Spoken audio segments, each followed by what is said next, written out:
দুনিয়ায় বিভিন্ন জাতি মাত্র একবার স্বাধীন হয়, আমরা যে কতবার স্বাধীন আর হবো আল্লাহই ভালো জানে। এর সবগুলার পিছনে অনেক রক্ত, অনেক জীবন, অনেক ত্যাগ।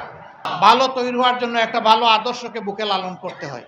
আলহামদুলিল্লাহ, কিছুদিন আগেই আমরা কুমিল্লা এসেছিলাম, আপনাদের অনেকের সাথে আমাদের দেখা হয়েছে।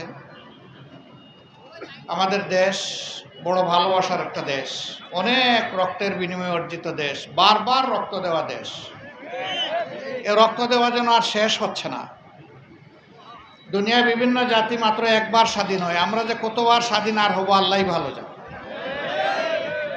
আমরা 47-এ স্বাধীন হলাম, 71-এ স্বাধীন হলাম, 24-এ এসে আবার স্বাধীনতার কথা বলছি। এর সবগুলার পিছনে অনেক রক্ত, অনেক জীবন, অনেক ত্যাগ।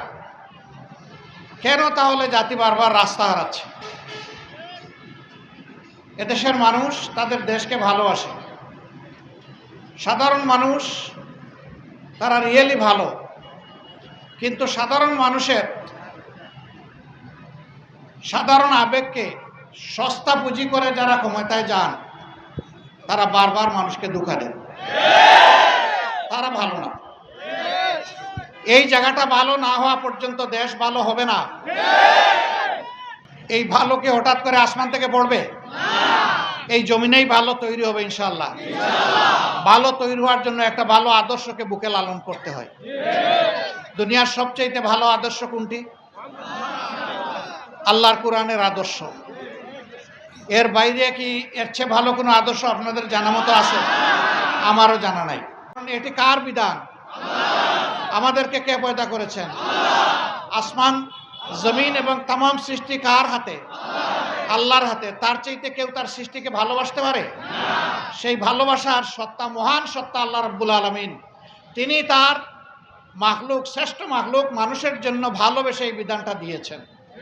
এই বিধান যারা কবুল করবে তারা সৌভাগ্যবান হবে, যারা কবুল করবে না তাদের কপাল পুড়বে। আমরা আর কপাল পোড়া থাকতে চাই না। আমরা আল্লাহ তাআলার এই বিধানকে বুকে জড়িয়ে ধরে দল, ধর্ম, জাতি নির্বিশেষে এই দেশকে আমরা একটা মানবিক বাংলাদেশ হিসাবে দেখতে চাই। এই জন্যই আমাদের তামাম প্রচেষ্টা। এই প্রচেষ্টায় ইনশাআল্লাহ আগের চাইতে আরও বেশি জোরদার ভূমিকা আপনারা পালন করবেন, সেই প্রত্যাশা ব্যক্ত করে আবারও সবাইকে কৃতজ্ঞতা, ধন্যবাদ জানিয়ে আপনাদের কল্যাণ কামনা করে দেশবাসীর প্রতি আল্লাহ তাআলার রহমত ভিক্ষা চেয়ে আমার কথা এখানেই শেষ করছি। আসসালামু আলাইকুম ওয়া রাহমাতুল্লাহ।